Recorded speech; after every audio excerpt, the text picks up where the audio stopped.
Hello, everyone, and welcome to the Pash On Podcast. Let's get started with your host, Brian Pash. Hi, this is Brian Pash, and welcome to another podcast. On today's show, we have Daniel Yuabov. He's the founder of Carvoy, an exciting digital retailing technology that's available for dealers today. Daniel, welcome to the show. Thank you so much for having me. So for dealers who are not familiar with Carvoy, give us a little thumbnail. Why was it started? How long has it been in business? And what's your vision for the products that you're developing? Sure. So Carvoy was started a bit unorthodoxly. We started out not in the digital retailing sector. We actually started out as I went to buy lease my first car about 3.5 years ago, and it was just like not a good experience. I was there for over 5 hours. I was given the runaround. I went dealer to dealer, and it was just wasn't fun. So it was initially founded to disrupt the current car buying experience, and not on the dealer website. We would literally be the concierge for taking the consumer from A to Z all online. And we made constant pivots to where we are today. So the first model was, it would just be a lead gen provider where basically dealers would, a consumer would build exactly the car that they would want. Dealers would bid exactly on the offer, the best offer that they could give the consumer. And I guess essentially the best offer would win. And we learned very quickly there that it's not just about price, and there's too many moving pieces. So the dealer has to be incentivized, the consumer needs to be incentivized, so it has to be a win-win. Right. So that was one of our first pivots. We were like, okay, let's not turn all the dealers against each other. Let's take more of a hand-holding approach for being a concierge model. So instead of sending all the leads to the dealers, we would literally facilitate the transaction. So someone would build a car. It would come to one of our client managers at Carvoy.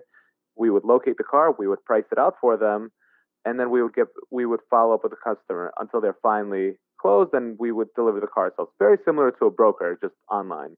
Okay. And that's really where we start to understand how the dealerships actually work and operate. And they go through a lot of hardships, and we really face it. It's not easy being a dealer, and we learned that firsthand. So we realized that one of the things that we were getting bottlenecked was desking out cars and locating them. It took us forever. So if someone requested a black Lexus IS, we would request it from all our dealers. We would have to reprice it. What if the consumer wanted 12,000 miles? We would have to readjust it.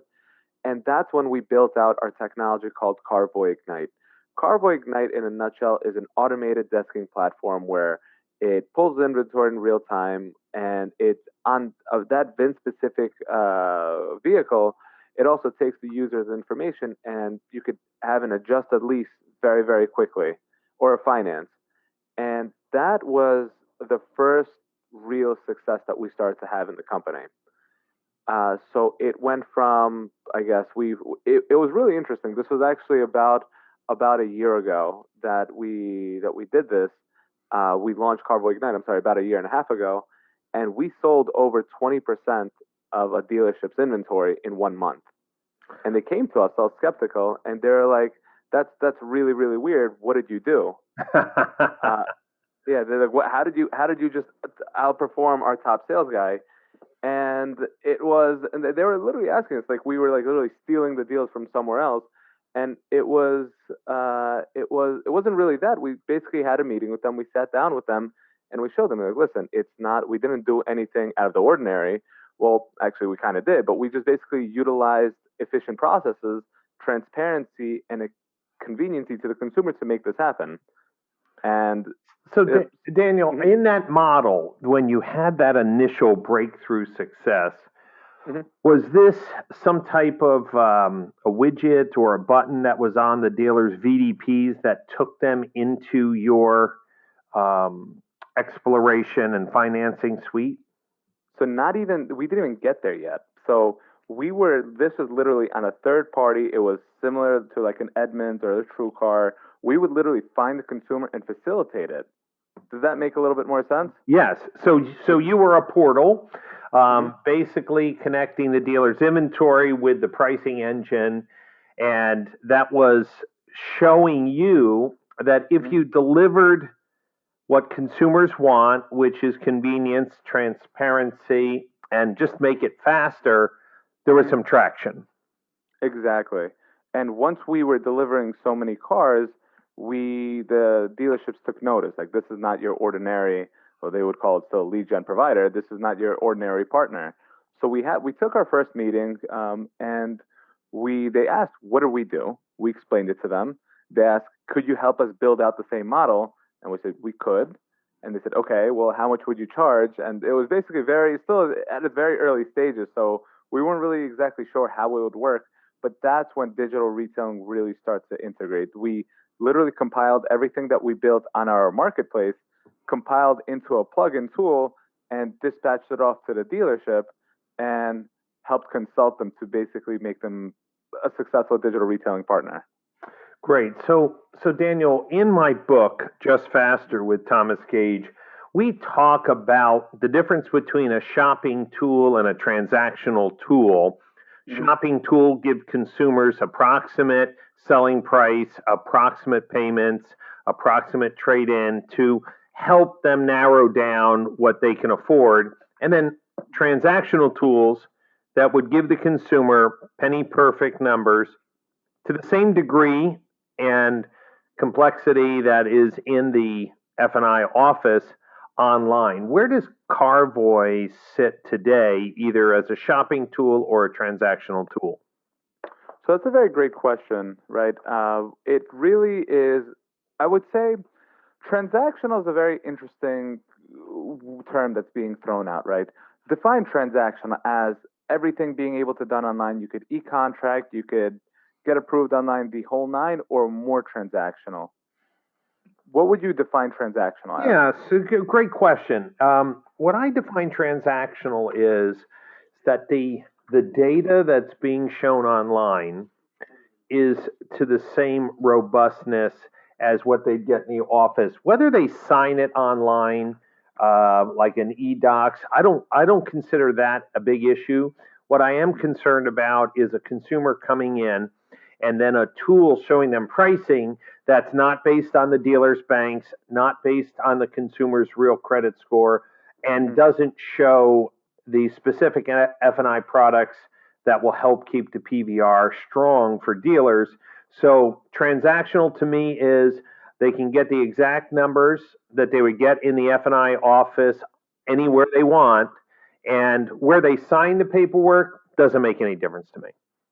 Completely got it. So Carvoy currently sits in the transactional status. We deliver perfect penny payments to the consumer, and we take pride in that because that's what we shown our customers on our marketplace. What we basically, if we weren't successful in what we were doing in our marketplace, we wouldn't be successful in what we're doing in our digital retailing suite for our dealerships. Great. Now, there's a lot of different people who will be listening to this podcast. Some OEMs, some competitors, some dealers. Let's focus on the dealers for a moment. There's probably a dozen different website platforms out there today. Can Carvoy work on any platform? Are there any restrictions? So we're 100% agnostic regarding technology. We could integrate with anyone and everyone, right? That's our ability. We built it to be universal.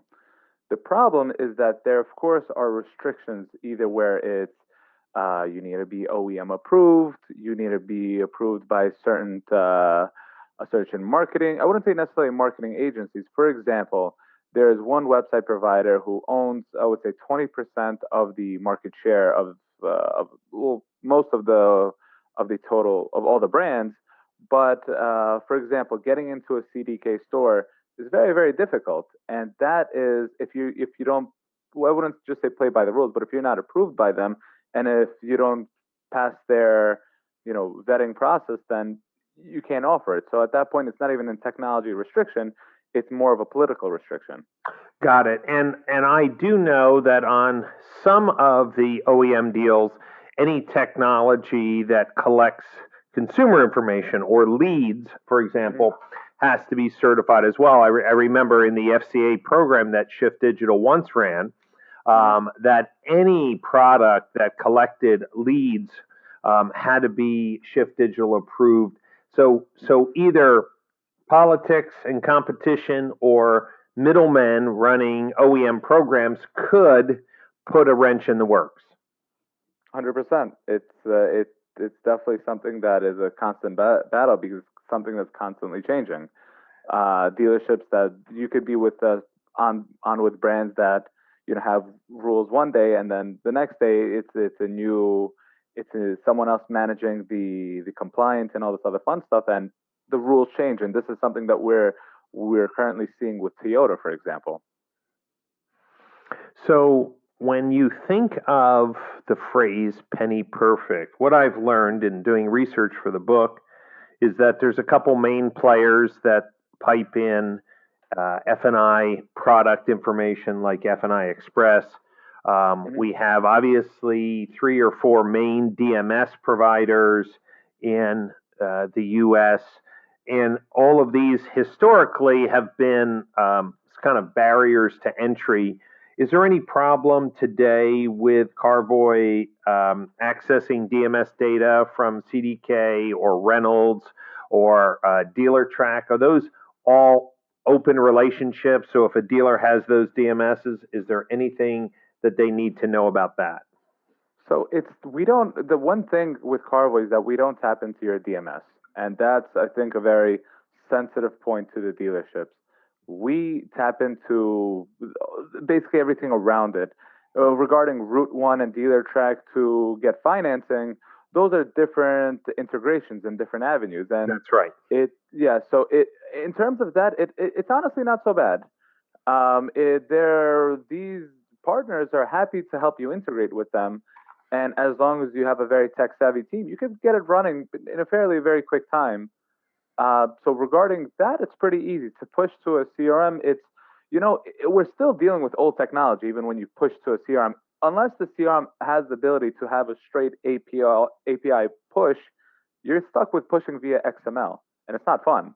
No. And David Metter and I tried very hard for the last 2 years to get the industry to rally around an ADF 2.0 spec. See, the ADF spec was last updated 19 years ago in the year 2000. Yep. So you're absolutely right. Rich digital retailing records and all the steps that the consumer has taken often get shoved into a comments field. Some other digital retailing companies are inserting a link into the comments where the BDC or sales associate has to click on the link to see all the details. Mm-hmm. Obviously, in an ideal world, the CRM should be able to integrate the transactional data and steps the consumer took online, but it doesn't seem that anyone is moving that fast in that area. Yeah, no, 100%. It's we do whatever we can with the resources we have, but as we all know, automotive in regards to tech is typically one of those industries that fell a little behind, and we're playing catch up now. So, Daniel, let's talk about expectations. Mm-hmm. Say a dealer who's listening to today's podcast and says, hey, I want to give Carvoy a shot. Mm-hmm. And they're using a traditional sales model, which is maybe some pricing, and then they have to call for more exact pricing, like get e-price. Maybe they show the e-price. Maybe they email the e-price. They're operating in a traditional F&I environment, maybe using a BDC and then setting appointments and pushing those appointments to sales associates. If a dealer's going to shift to be more transparent online using a digital retailing platform like Carvoy, what are some of the things that they need to consider or think about in order for that transformation to be a success? Honestly, the biggest, I would say that having the sales process is more important than having that transactional tool, right? You could have an estimate of payments online, but the most important thing is having that process in the background. What's catastrophic to digital retailing? Let's say it's not like a magic bullet, right? You can't just you put a plugin on your website and expect just a bunch of orders to come in, and that's the common misconception with digital retailing. It's the follow-up process, right? They're different consumers. They already saw payments. They already saw the F&I, the add-ons. They already understand what they qualify for. It's now a more of a service and educated type of lead instead of, hey, we saw you were browsing on our website. What's up? Yeah. You know? Yeah. So we have a lot of information. Maybe they've done an estimate on their trade. Maybe they've inputted their credit score, and you've given them, penny perfect numbers based on that credit score. One of the things that you bring up about process seems to be echoing in my interviews with dealers. It's that handoff, right? The handoff from online to the showroom. There's not a tremendous amount of information written about that, about the sales process. What do you think helps a dealer create a better continuity for someone who's kind of gone through, maybe, let's just say there's 6 steps, three of the 6 steps, wants to come into the dealership and pick up where they left off? What are some things you've learned about making that transition smoother? You would need to have a dedicated team that's savvy enough to completely transform a dealership to adapt digital retailing as a tough sell, right? Because everyone sells cars differently. But if you have a small but educated team that understands digital retailing, and when they're greeted by whoever's in the front and they already show them, hey, I already did this type of, I was already on your tool playing around with this, the CRM should be able to identify what type of lead they are. So that handoff should go towards more of the specialists that already are trained enough to be able to cater to this type of lead. What we've noticed is that handoff, when it's not done right, they will just restart that cycle all over again. Right. And so when a dealer uses the Carvoy platform integrated into their website, giving the consumer, the payments and presentation that they would get in the showroom, do you have some type of on-site training or consultancy team that helps them with that change management process? Oh, 100%. So something you need to keep in mind about Carvoy is that we sold cars exclusively online. Nobody knows how to do it better than us. And what we offer is we offer free on-site training. We give you as much support as you want online. Our goal is to have the dealerships develop a better car buying experience with however they want to do it. And it's not just about price. We just took simple data and we understood, depending on how quickly someone was responded to and with what type of messaging would deliver on what type of result. So we built a book on best practices, something that we used at Carvoy in our marketplace that we've seen like very, very great results for success. Great. That's great to hear that you have a blueprint because from my interviews with dealers, they often say, well, where do I start? Do I start training all my sales associates? Do I build a team? There's all different philosophies on whether the store is going to be more transparent or just a team of people, So I'm glad that you're flexible with that. Let's just reflect then, again, on the topic of setting expectations. How long does it take for a dealership to kind of reprogram their team or build this digitally competent retailing team that kind of undoes the just get them in here mentality and is a more consultative, collaborative environment? How long would it take for a dealer to see a smooth running operation? So that all depends on who's the cheerleader, right? Who's the leader? Who's driving this forward? Every every store needs someone, basically a hero, who's willing to cheer on this product and be willing to put in the work. We've seen some of our stores take up to 3 months to really get it done right, and we've seen some stores to get it kicked off within 3 weeks. It really depends on who's driving this forward and what vision they have. So there are some stores that we have who are just tech savvy, who have typically a younger demographic of employees, and they just get it. They're like, why would I ever have to desk a deal again where I could just use Carvoy? A customer comes in, Carvoy quickly does everything. I don't have to do, if we do need to make an adjustment, we can make an on-site adjustment, no problem.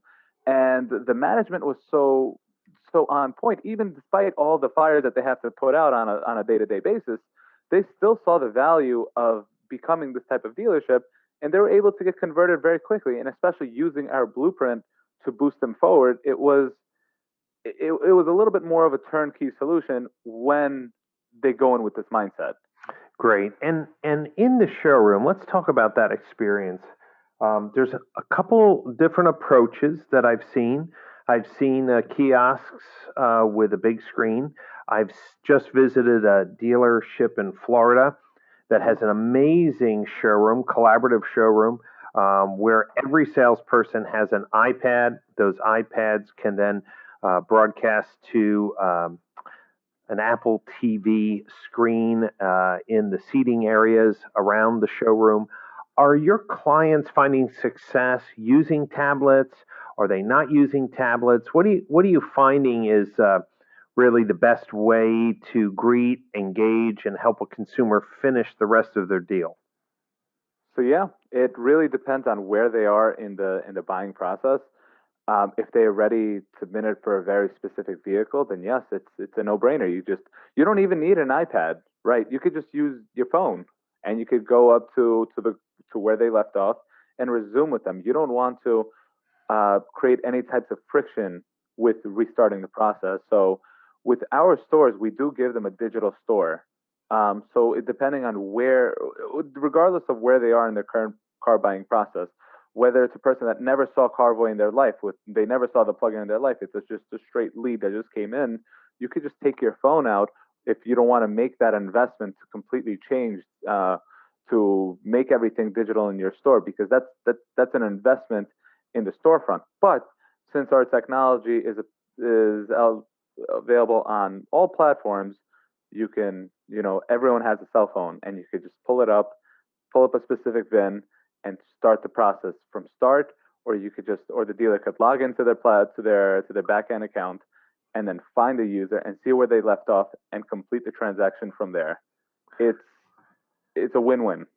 Great. And that's great to hear. I'm glad you brought up the mobile phone. Obviously, one of the nice things about the future of digital retailing is that as sales associates are trained in the full delivery process, having all of that information on their phone allows them to, in a sense, work from anywhere to help a customer along the way. Let me ask another question. As I've interviewed digital retailing companies, most of them say, hey, a consumer can come and then leave and come back and pick up where they left off. And then when they come into the dealership, this dealership can pick up where they left off. Now, in practical interviews with dealers, they're saying kind of like, hey, that's bullshit. That product doesn't allow me to do that. I have to kind of go through my CRM and find out where they were. So let's talk about Carvoy. If I'm a consumer and I'm working my deal, am I creating a login or something that allows me when I come back the second or third time, or when I come into the store, that it's easy to pick up? Tell me about that technology. So this is something that I'm really, really proud about, and proud of our team for building this. Let me ask you something. Do you usually remember your passwords? Never. Okay, and neither do I. I have, a LastPass account, which already makes me very nervous because I question the security. Everything is stored over there, but nobody typically remembers their password. And something that's unique about Carvoy is that we give each consumer their own user dashboard. but we saw it wasn't being utilized. And a lot of times that forget password was constantly used. So what we developed was a secure passwordless authenticator. It's when a user goes down the funnel. We have different types of engagements, right? We have a user that just unlocks their payments. Unlocks their payments. It doesn't create an account for them yet. They're still in their browsing stage. They're still in what we call the consideration stage. And then once they already found the car that they want, they start building their deal, and then they take that next level of commitment. They enter their address, they enter what their credit score is, they enter all this other fun stuff. They press lease this car. Then we send them a secure link that's sent over to their email, and they could just click this link, and it could always go back to that specific deal exactly where they left off without having to enter a password. We don't store the credentials for this link. It's completely one-to-one between the user and our secure servers. And then what happens when they come into the dealership and say, "Hey, I used your tool to, configure," and knowing how crappy CRMs are you giving the dealers then a dealer dashboard to log in to see all these deals and exactly what the consumer did? Yes, exactly. And this is what we spoke about with the using the ADF. In the comments, we drop a link for that exact where that user made a request. So once the dealer clicks that link, it asks the dealers to log in, and it will literally show them exactly where they left off. And what Carvoy actually does, and it's so interesting that I've seen this underutilized, is we give advanced tracking. We literally show every single car and every single adjustment they made before they made that next level of commitment, which was what we call a live request. That's great. That's great. And then in the showroom itself, once they're in and they click on that link and they show, is that a collaborative screen or is that an internal screen that the consumer never sees? How does the salesperson who goes into CRM sees Brian Pash did configure his deal, the salesperson clicks on the link, sees where they are in the process. Now, the consumer comes in for their appointment. I sit down. What tool am I using? Is it the same dealer tool, but a different consumer-facing version, or not? So that's a great question and a great point that you brought up. Right now, how it works is that the dealer-facing side and the consumer-facing side are two different things. We show two completely different information on both accounts. What we are doing is we're basically making a hybrid of both. So when a consumer does walk into the dealership, they could be looking at that one same screen to build a little bit more of trust and transparency. On the highlight of what we have right now is that whatever adjustments the dealer does on their account, once they press that update button, everything changes on the consumer screen in real time. Got it. So right now, let's just say without the need for a showroom app, the consumer can have Carvoy's deal up on their phone, say, "Hey, this is what I did so far." The dealer can go in, talk to them, do a needs assessment, tweak some numbers, update, and then the consumer's phone will see it. Exactly. Okay, great. And then in the near term, then you'll be offering your customers a showroom experience app that really gives them that hybrid approach of picking up where the consumer left off and maybe be more collaborative on a shared screen or a tablet. Exactly. That's something that we're working on right now. Great. Now, for dealers who are interested in learning more about Carvoy's digital retailing suite, what's the best way for them to get that information? They could go to carvoyignite.com. We put a separate homepage over there. They could get a lot of information. Email me directly. I am more than happy to answer any misconceptions, any things that they heard that might not be true. I know NADA is coming up and everyone's excited about digital retailing. It's definitely the new hype. So whatever value I can provide, whether it's through phone or email, I'll be more than happy to answer all questions. Great. And what's your email address, Daniel? Sure. It's Daniel, Daniel, @Carvoy. That's CARVOY.com. Man, that's super easy. I mean, that's like Brian at BrianPash.com. You are Mr. Carvoy. I am Mr. Carvoy. It's actually really funny. I was when back in the days where we were still more of a marketplace. I was at the gym wearing a Carvoy T-shirt, and there was like some guy ran up to me. He's like, "Oh man, you work at Carvoy?" And I was like, "I am Carvoy," and I just walked out. I am the machine. Well, Daniel, thanks so much for coming on the podcast. We covered a lot of ground. I saw your product in action at the Automotive Analytics and Attribution Summit down in Palm Beach in November. Now, we're going to be also showcasing digital retailing technology at the upcoming Digital Marketing Strategies Conference in the Napa Valley, May 19th, 2021. And then again, back in November, we'll be going to the beautiful Breakers Hotel for the third annual Automotive Analytics and Attribution Summit. Daniel, I hope you can make it out to both events. I wish you the best of success, and I'd love to have you back on the show, maybe in a 6-month time frame, just get an update where we are today, because this is a fast-moving marketplace with lots of innovation. Daniel, before we leave, if there's one thing you wanted to tell dealers about digital retailing, what would you tell them? Be selective with the vendors, and it's all about the process. It is all about the process. I'm so glad you said that. The best, most successful dealers realize technology is cool, but it's the process and the leadership behind those processes that really make it work. Daniel, thanks for coming on the show, and we look forward to hearing from you in the future. Likewise, buddy. Thank you so much.